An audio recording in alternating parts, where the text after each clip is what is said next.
In 2015 speech at Harvard, Denmark's prime minister took great pains to make this point.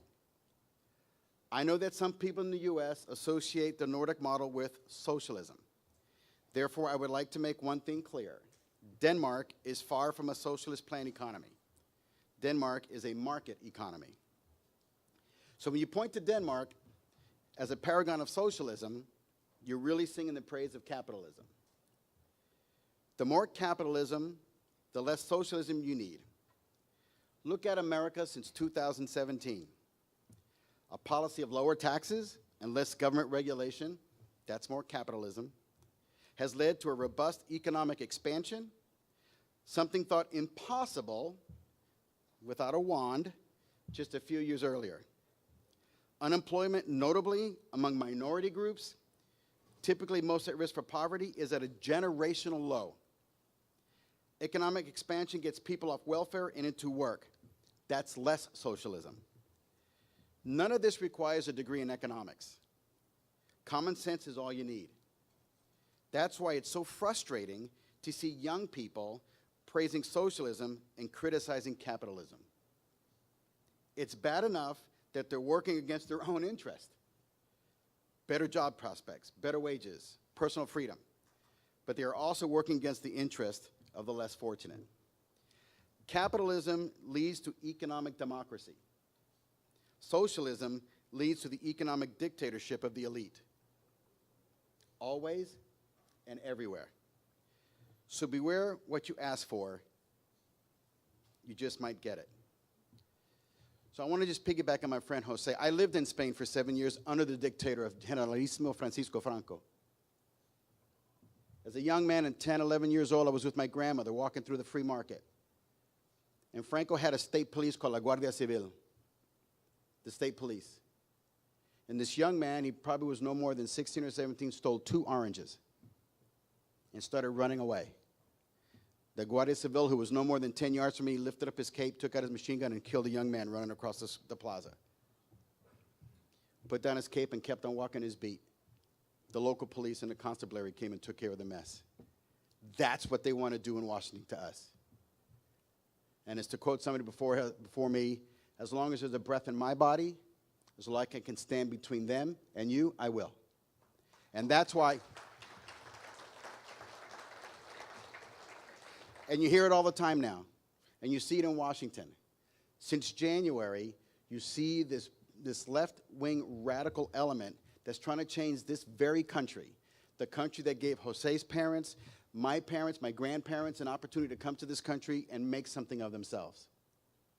They think they have a free ride, folks, but they're in for a stark reality check in 2020.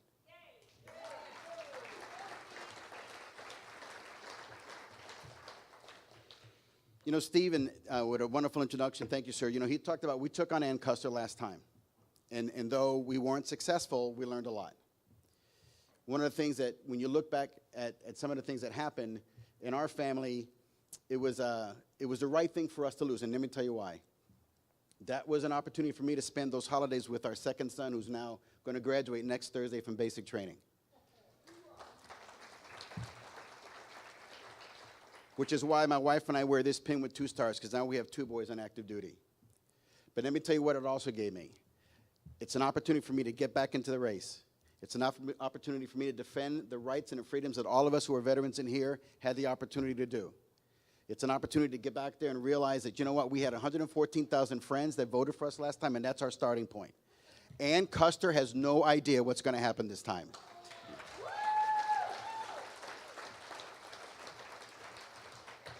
We took the nomination last time in a hard-fought primary, right? And when the smoke cleared, I'm not going to tell you who the folks were down in Washington, but they said if you get 20%, you're going to be lucky. We took 42% of the vote. We took 42% of the vote, but quite frankly, no help from anyone. So now we're changing. Now the game plan's changing. And you heard me say it the last time. Look in your rearview mirror, because we're coming again. We in this room are compelled to ensure constitutional control at all levels of government. I believe in the founding principles as expressed in the Declaration of Independence, the United States Constitution, and the New Hampshire Constitution. I believe in the natural rights of all people, as enumerated in those documents, including the right to life, liberty, and property. This afternoon, after I go and I speak to the New Hampshire Federation of College Republicans at New Hampshire Right to Life, 40 Days for Life, I'm speaking at them, and we're going to be outside Planned Parenthood. And I'm going to sit there and I'm going to talk about life. And I'm going to sit there and I'm going to be unapologetic. I'm going to tell you that life, regardless of when it occurs, from conception to natural death, is a fight that I'm going to take on. And people say, that's too right. I said, you know what? It's never wrong to be right. I believe in the constitutionality of limited government, limited taxation, free markets, personal responsibility, and the rule of law. As a military veteran, as my wife is right here with me as well, we believe in the duty to safeguard our nation and to defend state sovereignty as outlined in the 9th and 10th Amendment to the United States Constitution. I believe strongly not only in the Second Amendment to the United States Constitution, but the entire Bill of Rights, and that the right to bear arms is a foundational to free society. Without the second, you don't have the first. I want to say thank you. I want to say thank you to be a part of an august group like this that has the same belief system. That no matter what happens, I know that I can call each and every one of you and we can have a personal conversation about what's right for this country. And that we're not going to shy away. We're not going to back down. We're not going to go quietly into the night. And now we have a great NHGOP chair and Steve Stepanek in the vice over there with Pam Tucker, right? That's what we're doing. That's what we're doing because we realize the importance and the severity of what we're facing. Because this could be a turning point in this country that it's so far gone that we won't be able to get it back. But those of us, arm in arm, right? If you ever looked at some medieval history weaponry about mail, the little things, the little links, when they're together, it's impenetrable. And that's who we're going to be. And we're starting early. So I just want to say, God bless you. God bless the great state of New Hampshire, and God bless the United States of America. Thank you very much.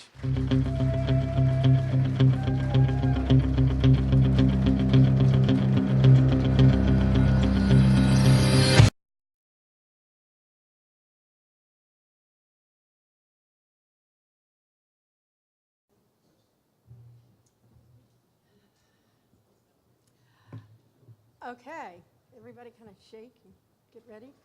You know, have you ever said something and then realized that you said the exact opposite thing of what you meant? Earlier I was out in the hall and I heard a speaker say something and it stopped me dead in my tracks. And I believe that person wants to come up and correct an incorrect statement. Steve Negron?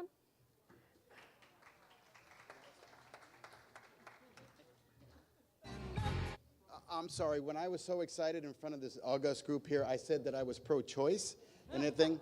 I couldn't be farther from it. I am pro-life, from conception to natural death. And as a matter of fact, tonight at 7 o'clock, in front of Manchester City Hall, there's a nationwide candlelight vigil that I will be speaking at. So if anybody has some free time from 7 to 9, please join me with all the other pro-lifers in the state of New Hampshire. So for those of you out there free streaming, watching me right, I am pro-life. Thank you very much.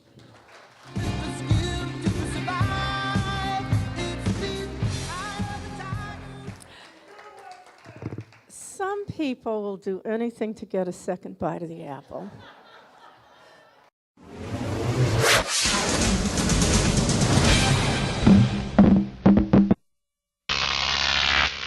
Crop TV.